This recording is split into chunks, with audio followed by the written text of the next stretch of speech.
दोस्तों बिहार न्यूज में स्वागत है आपका। मैं हूं फिरदौस गनी और आप देख रहे हैं केडीवी लाइव। दोस्तों आज हो चुका है 26 सितंबर 2023। तो आज की पूरे बिहार की टॉप न्यूज लेकर आए हैं आपके लिए। दोस्तों वीडियो शुरू करने से पहले आपको बता दें कि अगर आप नए आए हैं इस चैनल पर तो फिर चैनल को सब्सक्राइब करके बेल आइकन को प्रेस कर दीजिए और साथ ही वीडियो को लाइक कर दीजिए, अपने दोस्तों के साथ शेयर भी कीजिए। तो चलिए शुरू करते हैं आज की पूरे बिहार की टॉप न्यूज। दोस्तों आज बिहार न्यूज की शुरुआत टॉप हेडलाइन के साथ करते हैं। तो बात करते हैं कि भारत में मुसलमानों की स्थिति से पूरी दुनिया परेशान, हमें कायर कहा जा रहा है, खाड़ी देश कर रहे हैं सवाल, बोले मौलाना मदनी। अपने व्यवहार से नीतीश कुमार ने पूरे बिहार का बनाया मजाक, बोले आरसीपी जो पहचान, विश्वसनीयता और साख थी वे अब सब समाप्त हो गया। अक्टूबर महीने में इतने दिन रहेगी बैंकों की छुट्टी, जब तुरंत निपटा ले अपने जरूरी काम। बिहार के इस हॉस्पिटल में मरीजों को मिलेगी मुफ्त दवाएं, रजिस्ट्रेशन और बेड भी फ्री। 4 लाख नियोजित शिक्षकों को राज्यकर्मी का दर्जा मिलना तय, दुर्गा पूजा से पहले लगेगी प्रस्ताव पर मुहर। विनोद तावड़े का बड़ा बयान, नीतीश के लिए भाजपा दरवाजा हमेशा के लिए बंद। 2024 का चुनाव नजदीक आते ही चिराग पासवान की पार्टी ने बीजेपी को दिखाई आंख, लोकसभा की 6 तो राज्यसभा की 1 सीट पर ठोका दावा। बारिश से तालाब में तब्दील हुआ स्कूल, टपकती छत के नीचे पड़ने को मजबूर बच्चे।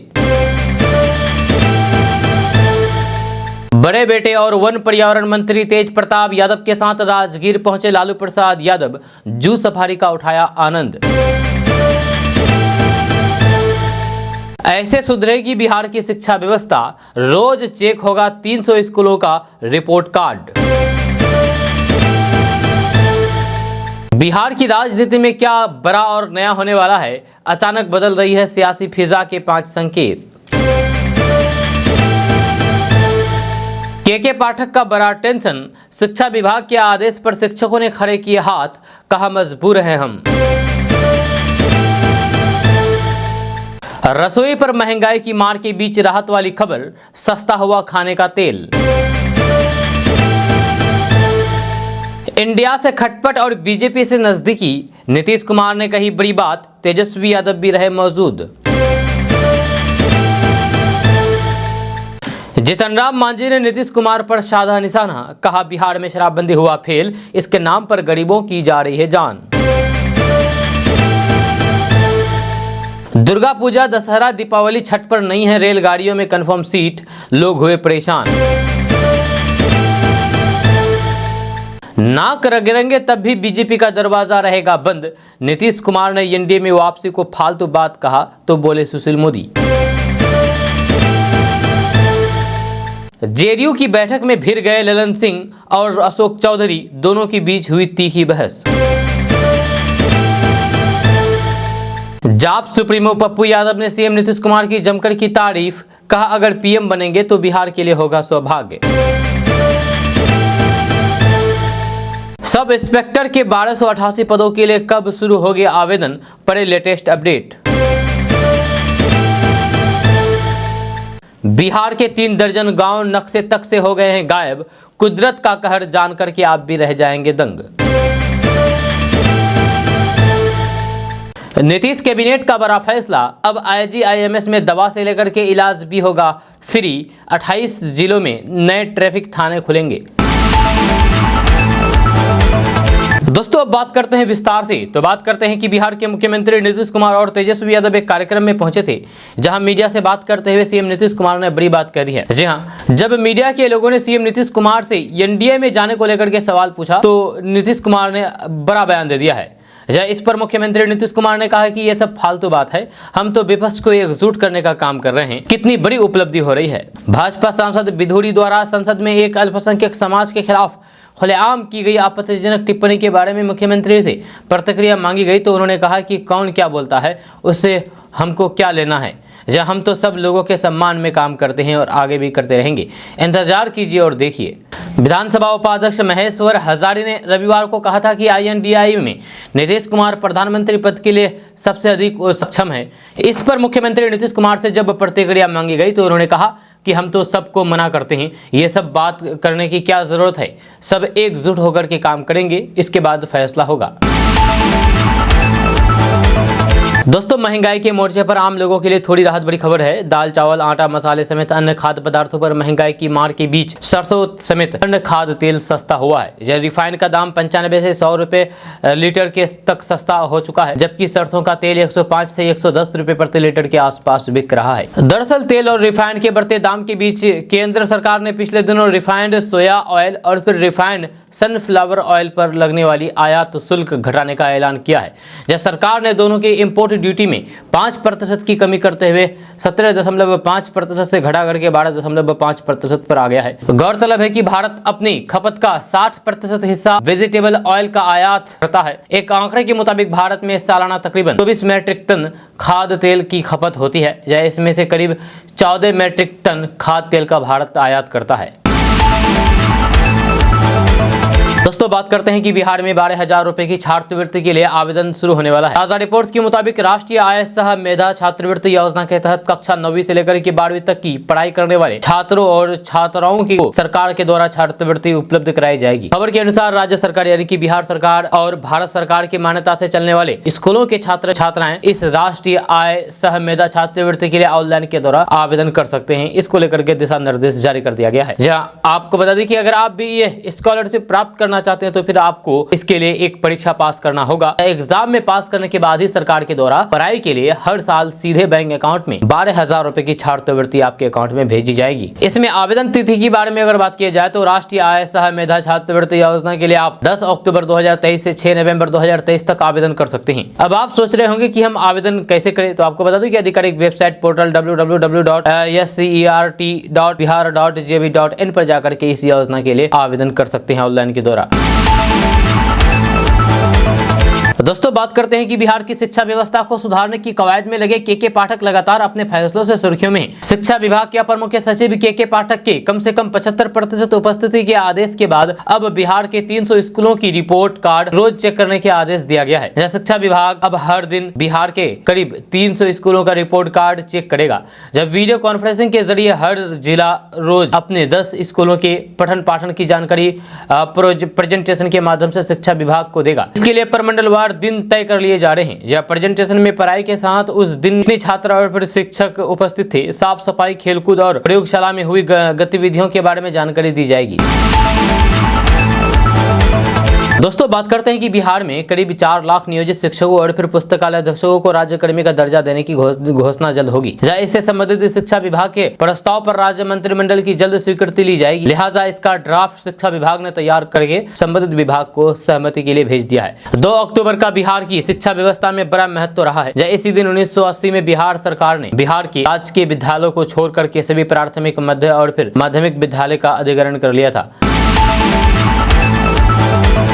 दोस्तों, बात करते हैं कि अक्टूबर महीने को शुरू होने में अब महज कुछ ही दिन बचे हैं। अगर आप बैंक से जुड़ा हुआ कोई भी जरूरी काम करना चाहते हैं तो ऐसे में आपको अपने ये काम जल्द से जल्द करा लेना चाहिए। या इसके अलावा अगर आप अक्टूबर महीने में बैंक से जुड़ा हुआ अपना जरूरी काम किए जा रहे हैं तो इस स्थिति में आपको अक्टूबर महीने में बैंक किस किस दिन बंद रहेंगे इसके बारे में जरूर पता होनी चाहिए। आने वाले महीने में बैंकों की बम्पर छुट्टियां हैं। जो अक्टूबर महीने में बैंक कुल 16 दिनों के लिए बंद रहने वाले हैं। इन छुट्टियों का सीधा असर आपके बैंकिंग से जुड़े हुए काम पर पड़ेगा। RBI के गाइडलाइंस के मुताबिक सार्वजनिक अवकाशों पर सभी बैंकों की छुट्टियां होगी, जब वहीं राज्यों के आधार पर कुछ क्षेत्रीय अवकाश भी होंगे। इसी कड़ी में आइए जानते हैं अक्टूबर महीने में बैंक किस किस दिन बंद रहेंगे। तो बात करते हैं कि 2 अक्टूबर को महात्मा गांधी जयंती के अवसर पर बैंक बंद रहेंगे। 14 अक्टूबर शनिवार, 18 अक्टूबर रविवार और 21 अक्टूबर शनिवार दुर्गा पूजा, 23 अक्टूबर सोमवार दशहरा, 24 अक्टूबर मंगलवार दशहरा, 25 अक्टूबर बुधवार दुर्गा पूजा, 26 अक्टूबर दुर्गा पूजा, 27 अक्टूबर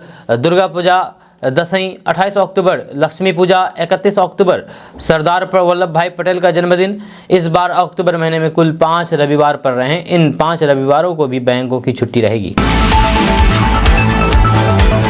दोस्तों, बात करते हैं कि पिछले साल 9 महीने से लगातार वार्ड सचिव पटना के गर्दनीबाग में स्थित धरना स्थल पर अनिश्चितकालीन धरना पर बैठे हैं, जिसकी सुध लेने वाला अब तक कोई नहीं आया है। ऐसे में इनका आंदोलन अब और भी तेज होता नजर आ रहा है। अब उनके आंदोलन को धार देने के लिए जन अधिकार पार्टी के राष्ट्रीय अध्यक्ष पप्पू यादव समर्थन में उतर गए हैं और उन्होंने साफ तौर पर निशाना साधते हुए सरकार पर उन्हें नजरअंदाज करने की बात कही है। वहीं दूसरी ओर पप्पू यादव ने सीएम नीतीश कुमार को पीएम मटेरियल बता दिया है। दरअसल सोमवार को पप्पू यादव गर्दनीबाग में स्थित धरना स्थल पर पहुंचे, जहां उन्होंने वार्ड सचिव के मांगों को जायज ठहराते हुए जल्द से जल्द इनकी मांगों को पूरा करने की मांग की है। साथ ही सरकार से इनकी अनिश्चितकालीन हड़ताल को खत्म करने की गुहार लगाई है। जब पप्पू यादव ने बताया है कि लगभग 300 दिनों से ज्यादा वक्त वार्ड सचिवों की अनिश्चितकालीन हड़ताल का हो गया है, जिसमें 1,14,000 से ज्यादा वार्ड सचिव आंदोलन में शामिल हुए हैं। ऐसे में 72 9 को निरस्त करके पूर्ण वार्ड सचिवों के पदस्थापन की मांग की है। वहीं पप्पू यादव ने सीएम नीतीश कुमार की जमकर के तारीफ भी की है। यही नहीं, जन अधिकार पार्टी के राष्ट्रीय अध्यक्ष पप्पू यादव ने सीएम नीतीश कुमार की तुलना जेपी और लोहिया से की है। पप्पू यादव ने कहा है कि राजनीति में ज्यादा कुछ नहीं कह सकता है, लेकिन मुझे लगता है कि जेपी और लोहिया के बाद जिस तरह से भारत के इतिहास को बचाने की जरूरत है, ऐसे में नीतीश कुमार की भूमिका अव्वल है। नीतीश कुमार एक क्षत्रिय नेता है, आगे भी रहेंगे, उनके नेतृत्व पर कोई भी सवाल नहीं है। वहीं नीतीश कुमार के पीएम उम्मीदवार बनने पर पप्पू यादव ने कहा है कि अगर नीतीश कुमार पीएम बनते हैं तो फिर बिहार के लिए इससे ज्यादा सौभाग्य की बात नहीं होगा। दरअसल बीते दिनों अचानक राज्य सरकार द्वारा निर्णय लेते हुए बिहार के सभी जिलों में वार्ड सचिवों के पद को हटा दिया था, जिससे लगभग 1,14,000 वार्ड सचिव सड़क पर आ गए। फिलहाल जिलों से आए वार्ड सचिवों ने सरकार से पूर्ण विचार करने की मांग की है। दोस्तों, बात करते हैं कि पुलिस विभाग में भर्ती का सपना देख रहे युवाओं के लिए सुनहरा मौका है। जब बिहार सरकार की ओर से सब इंस्पेक्टर के 1288 खाली पड़े पदों को भरने के लिए मंजूरी मिलने के बाद अब जल्द ही इसके लिए नोटिफिकेशन जारी कर दिया जा सकता है। मीडिया रिपोर्ट्स के माने तो बिहार पुलिस मुख्यालय की ओर से बिहार पुलिस अवर सेवा आयोग को भर्ती से जुड़ी हुई जानकारियां भेजी जाएगी, जिसके बाद बिहार पुलिस विभाग की ओर से भर्ती के लिए नोटिफिकेशन जारी कर दिया जाएगा। अधिसूचना अक्टूबर माह के शुरुआत में जारी होने की संभावना है। नोटिफिकेशन जारी होने के साथ ही bpsc.bis.nic.in की ओर से आवेदन तिथियों की घोषणा भी जल्द कर दी जाएगी। किसी भी भर्ती में शामिल होने के लिए सबसे जरूरी होता है उसके लिए निर्धारित की गई पात्रता एवं मापदंड।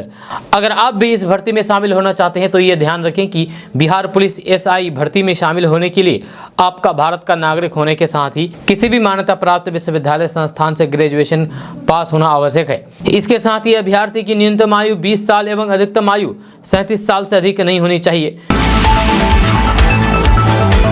दोस्तों, बात करते हैं कि बिहार में कुदरत का कहर कुछ इस कदर बरपा है कि एक जिले के करीब 3 दर्जन गांव ही नक्शे से गायब हो गए हैं। सभी लोग इन गांव में हंसी खुशी अपने परिवार के साथ रहते थे।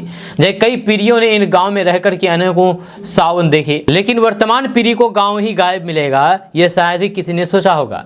दरअसल जिन गाँव का जिक्र हम अभी कर रहे हैं उनका अस्तित्व अब मिट चुका है। इन गांव में रहने वाले लोग अब दूसरे जगह पलायन कर चुके हैं और कल तक जहां वे अपनी जमीन पर मालिक की तरह रहते थे, अब वहां उनकी ना जमीन रही ना ही घर। जब पूरा गांव ही नक्शे से गायब हो चुका है। जब बिहार में बारिश की वजह से जब बाढ़ आती है तो फिर एक बड़ी आबादी की चिंता हर साल बढ़ जाती है। जब बारिश की वजह से नदियों में उफान आ जाता है, बाढ़ की समस्या इतनी विकराल रूप धारण कर लेती है कि सब कुछ इस बाढ़ में तबाह और बर्बाद हो जाता है।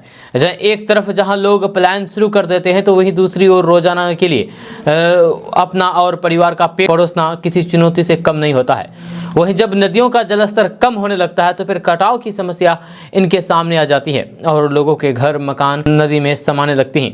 ये जिन गाँव के खत्म हो जाने का जिक्र हम अभी कर रहे हैं उसकी भी वजह कटाव ही है। जहाँ हम बात कर रहे हैं बिहार के गोपालगंज जिले की, जहाँ गंडक नदी के कटाव की वजह से 3 दर्जन गाँव ही नदी में समा गए हैं। 3 दर्जन गाँव, जहाँ पूरा का पूरा गांव नदी में समा गए हैं। गंडक नदी के कटाव के कारण गोपालगंज जिला के नक्शा से दर्जनों गांव गायब हो गए हैं। जहाँ गोपालगंज जिला के कुचायकोट में ये गांव अभी मौजूद नहीं है, जहाँ पहले करीब 40 गांव मौजूद थे, लेकिन अब सभी गांव नदी में समा गए हैं। अब इनका अस्तित्व पूरी तरीके से खत्म हो चुका है। जब नेपाल में बारिश तेज होती है तो फिर इसका असर बिहार पर भी पड़ता है। बिहार की कई नदियों में उफान देखा जाता है। गंडक नदी का स्वभाव उग्र रहा है। जब नदी में जून से सितंबर तक उफान रहता है। नदी का मिजाज कब खराब हो जाए, कब कटाव करने लगे, कब बाढ़ से गांव में तबाही मचा दे, कब लोगों के घरों को अपने आगोश में सिमट ले, ये कोई नहीं जानता। ये नदी के विकराल स्वरूप से हर साल बांध और फिर नदी के बीच के क्षेत्र में रहने वाले जिले के 6 प्रखंडों 43 गांव के लोग जूझते रहे हैं। अधिकतर गांव के लोगों का करीब आधा साल तो तटबंधों पर ही कटता रहा है, लेकिन इस बार गंडक नदी काफी पहले ही शांत हो गई है, जिसकी वजह से यहाँ के लोगों को कुछ राहत मिली है। दोस्तों, बात करते हैं कि चुनावी रणनीतिकार प्रशांत किशोर घूम घूम करके पूरे बिहार में पद यात्रा कर रहे हैं। इसी दौरान मुजफ्फरपुर में उन्होंने संबोधित करते हुए एक सभा को संबोधित करते हुए कहा कि बिहार में जिसके लिए आपने वोट दिया है वे थोड़े कम या ज्यादा, लेकिन आपके वे सभी काम हो रहे हैं। इस दौरान प्रशांत किशोर ने प्रधानमंत्री नरेंद्र मोदी और सीएम नीतीश कुमार के कामकाज का उदाहरण दिया। प्रशांत किशोर ने जनसुराज यात्रा के दौरान लोगों को संबोधित करते हुए तंज कसा है और कहा कि आपने और हमने बिहार में हर घर में 5 किलो अनाज के लिए मोदी को वोट दिया है। जब बिहार में कितना भी भ्रष्टाचार और चोरी हो, लेकिन 1 किलो चोरी करके 4 किलो अनाज तो कम से कम आपको मिल ही जा रहा है। प्रशांत किशोर ने कहा है कि आपने और हमने राम मंदिर बनाने के लिए वोट दिया है। बिहार में नाली गली सड़क स्कूल और फैक्ट्री बने चाहे नहीं बने, लेकिन अयोध्या में राम मंदिर बन रहा है। जब उन्होंने लोगों से पूछा है कि बताइए अयोध्या में राम मंदिर बन रहा है या नहीं, इस पर लोगों ने बड़े ही उत्साह के साथ हाँ में जवाब दिया। उन्होंने कहा कि आपने और फिर हमने पीएम मोदी को हर घर सिलेंडर देने के लिए वोट दिया है। सिलेंडर मिल रहा है, फिर चाहे बेशक 1200 रुपये में मिले या फिर 1400 रुपये में मिले, लेकिन मिल रहा है ना। जब प्रशांत किशोर ने आगे कहा कि आपने मोदी के चेहरे पर वोट दिया तो फिर हर रोज उनका चमकता चेहरा पर टीवी पर नजर आ रहा है।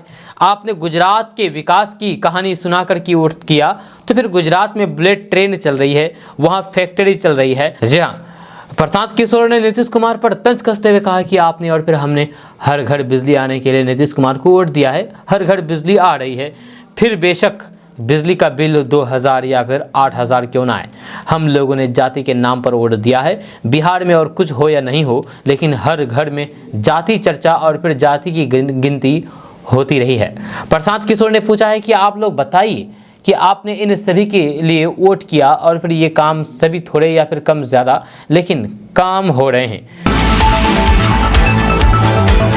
दोस्तों, बात करते हैं कि बिहार के सिवान में एक अजीबोगरीब मामला सामने आया है। यहाँ 2 छात्रों के बीच मारपीट का वीडियो सामने आया है।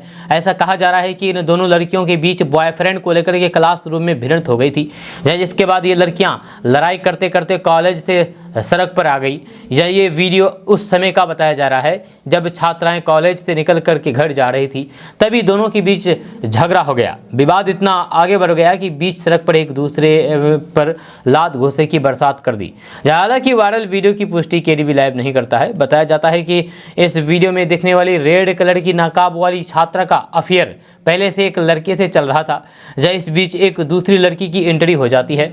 इसके बाद दोनों छात्राओं के बीच इसको लेकर के क्लासरूम और फिर सड़क पर लड़ाई हो जाती है। ये छात्रा इस्लामिया कॉलेज की है, जिसके बाद अब इस घटना का वीडियो सोशल मीडिया पर वायरल हो रहा है। उधर इस वायरल वीडियो में ये नजर आ रहा है कि दोनों छात्राओं के बीच मारपीट होती दिख रही है। इस दौरान उन्हें कुछ लड़कियां छुड़ाती हुई भी नजर आ रही है। वहीं कुछ लड़कियां वीडियो बनाने में लगी हुई थी। मौके पर मौजूद लड़कियों ने जो वीडियो बनाया वे अब वायरल हो रहा है। जी हाँ, इस वीडियो में पीछे से कुछ छात्रों के हंसने की भी आवाज़ आ रही है। वीडियो में सुना जा सकता है कि छात्राएं हंसते हुए कहती है कि लाइव स्ट्रीम चल रहा है। दोस्तों, बात करते हैं कि मुख्यमंत्री नीतीश कुमार ने कैबिनेट की बैठक बुलाई थी कल। जहां कैबिनेट की बैठक में सरकार ने बड़ा फैसला लिया है। IGIMS में दवा से लेकर के इलाज तक फ्री होगा। जहां पंजीयन शुल्क और फिर प्राइवेट वार्ड में भर्ती मरीजों को बेड चार्ज और फिर अन्य शुल्क देने होंगे। बाकी सभी का इलाज फ्री होगा। जब मंत्रिपरिषद ने इस पर मुहर लगा दी है। इसके साथ ही 28 जिलों में अब नया ट्रैफिक थाना खुलेंगे। जब बिहार कैबिनेट की बैठक में कुल 9 प्रस्ताव को मंजूर किया गया है। जब बिहार के 28 जिलों में यातायात थाना के सृजन की स्वीकृति दे दी गई है। इसके संचालन के लिए 4215 पदों में से पूर्व से सृजित 3366 पदों के अतिरिक्त बचे हुए 849 पदों के सृजन की स्वीकृति दे दी गई है। इसके पहले 12 जिलों में यातायात थानों की स्वीकृति दी गई थी। जय इंदिरा गांधी आयुर्विज्ञान संस्थान यानी कि IGIMS में मरीजों को दवा एवं चिकित्सा सुविधा फ्री में मिलेगी। जय बिहार चिकित्सा सेवा एवं आधारभूत संरचना निगम लिमिटेड के माध्यम से दवा और सामग्रियों की आपूर्ति की जाएगी। संस्थान में पूर्व से लागू पंजीकरण शुल्क एवं प्राइवेट वार्ड, डिलक्स वार्ड में भर्ती मरीजों के लिए बेड चार्ज एवं अन्य शुल्कों को छोड़ करके लागू करने की स्वीकृति दी गई है। दोस्तों बात करते हैं कि बिहार में पिछले 3 दिनों से अलग अलग इलाकों में झमाझम बारिश हो रही है। इस बारिश से जहां किसान खुश हैं तो फिर वहीं कुछ इलाके के लिए ये आफत की बारिश साबित हो रही है। सीमांचल के जिलों में कई गांव में बाढ़ जैसी स्थिति उत्पन्न हो गई है, जिससे लोगों की परेशानी बढ़ गई है। किशनगंज जिले में लगातार बारिश की वजह से जनजीवन पूरी तरीके से अस्त व्यस्त हो गया है। किशनगंज जिले के 7 प्रखंडों में बीते शुक्रवार से ही मूसलाधार बारिश हो रही है, जिससे लोगों की जिलों की नदियां उफान पर है। महानंदा, डोंक सहित अन्य नदियों का जलस्तर बढ़ चुका है। वहीं शहरी क्षेत्र में बहने वाली रमजान नदी बारिश के बाद उफान पर है, जिससे शहर के निचले इलाकों में पानी भर गया है। जहाँ शहर के धर्मगंज, मंझिया, चूरीपट्टी, कागजिया बस्ती, मोहिद्दीनपुर, रेलवे कॉलोनी, सफानगर में लोगों के घरों में पानी प्रवेश कर गया है, जिससे लोग परेशान हो गए हैं। खगरा हवाई अड्डा सड़क पर जल जमाव से लोगों के आगमन में परेशानी हो रही है। यहाँ भी कई घरों में पानी प्रवेश कर चुका है, जबकि धर्मगंज एवं मंझिया सड़क पर भी पानी का तेज बहाव देखा जा रहा है। चूरीपट्टी मोहल्ले में बारिश का पानी घरों में प्रवेश कर जाने से लोग कीमती सामान लेकर के विद्यालय में शरण लेने को मजबूर हो गए हैं। दोस्तों बात करते हैं कि संसद के विशेष सत्र के दौरान दोनों सदनों में महिला आरक्षण विधेयक पास हो गया है, जब विपक्षी दलों ने भी इस बिल का समर्थन किया है। हालांकि विपक्षियों ने इसे तुरंत लागू करने और फिर इसमें ओबीसी को शामिल करने की मांग की है। इस मुद्दे पर सी वोटर ने ऑल इंडिया सर्वे किया है। इस सर्वे में सवाल पूछा गया है कि क्या आप लोकसभा विधानसभा में 33% महिलाओं के आरक्षण वाले बिल का समर्थन करते हैं। इस सर्वे में शामिल होने वाले लोगों में से 75% ने कहा कि हम लोकसभा विधानसभा में 33% महिलाओं के आरक्षण बिल का समर्थन करते हैं, जबकि 14% ने समर्थन नहीं किया है। 11% लोग ऐसे थे जिन्होंने कुछ नहीं कहा। आपको बता दूं कि नारी शक्ति वंदन विधेयक 20 सितंबर को लोकसभा में पारित हुआ था, और इसके एक दिन बाद राज्यसभा ने भी इसे मंजूरी दे दी थी। इस विधेयक के जरिए लोकसभा और फिर राज्यसभा विधानसभा में 1/3 सीट यानी कि 33% महिलाओं के लिए आरक्षित करने का प्रावधान किया गया है। दोस्तों बात करते हैं कि जमीयत उलमा हिंद के सदस्य मौलाना महमूद मदनी ने देश में मुसलमानों की स्थिति पर चिंता जताते हुए कहा है कि इससे पूरी दुनिया के मुसलमान परेशान हैं और खाड़ी देश हमारी भूमिका पर सवाल उठा रही है। ये देश हमसे पूछ रहे हैं कि इतना बड़ा संगठन होने का क्या फ़ायदा जब कुछ कर ही नहीं पा रहे हैं। उन्होंने कहा है कि मुसलमानों के खिलाफ नफरत फैला करके देश में बहुसंख्यक समुदाय को मूर्ख बनाया जा रहा है।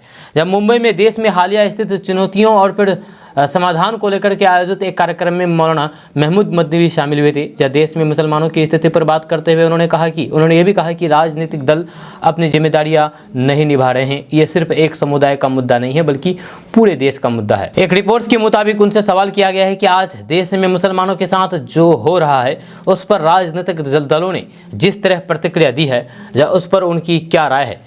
इसके जवाब में मदनी ने कहा है कि वे उनसे इससे काफ़ी निराश हैं। उन्होंने कहा है कि राजनीतिक दल अपनी जिम्मेदारियां निभाने में असफल हुए हैं।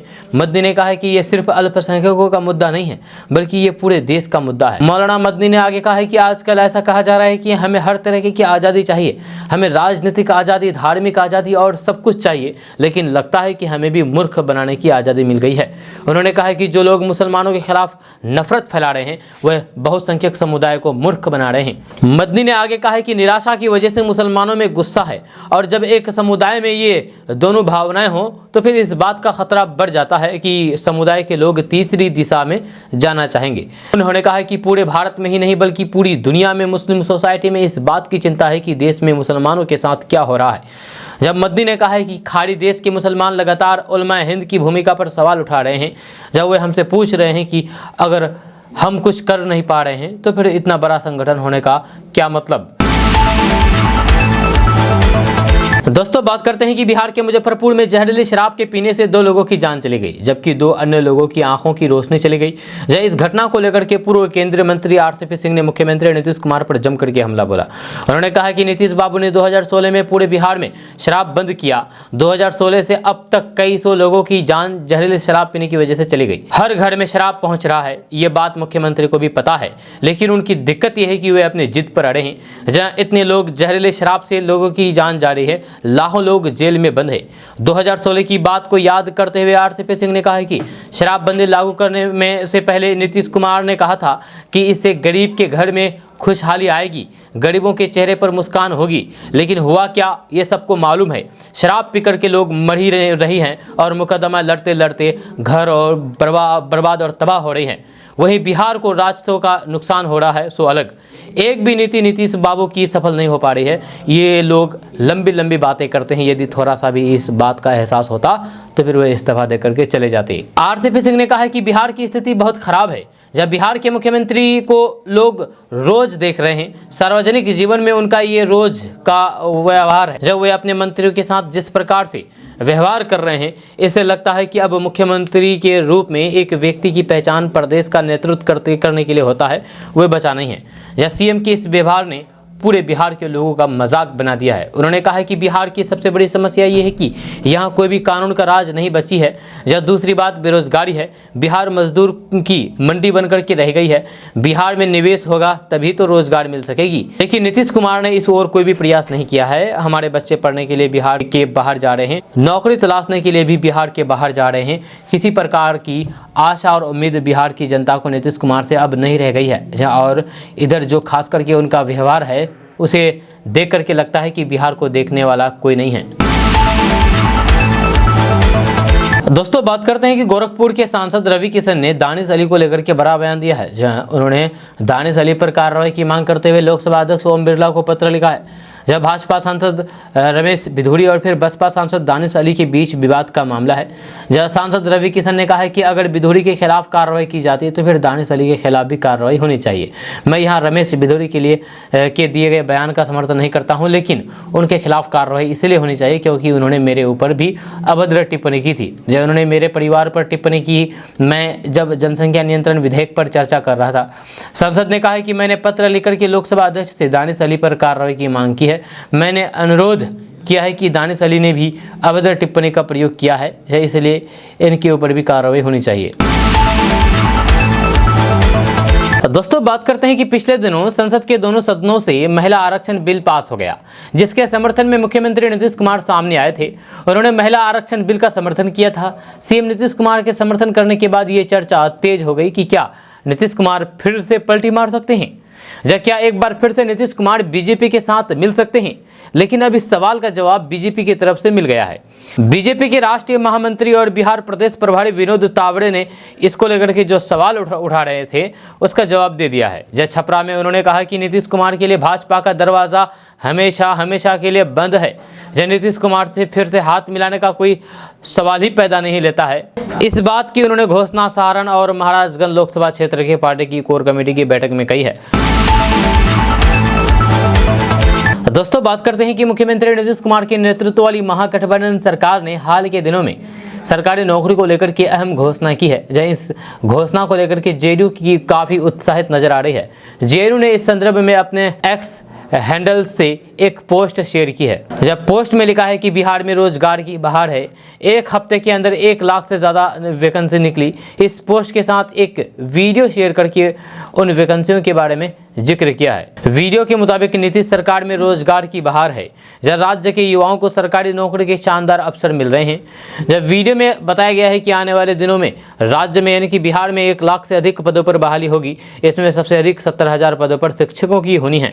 जब बिहार पुलिस में सिपाही के 71,000 पदों पर बहाली होगी।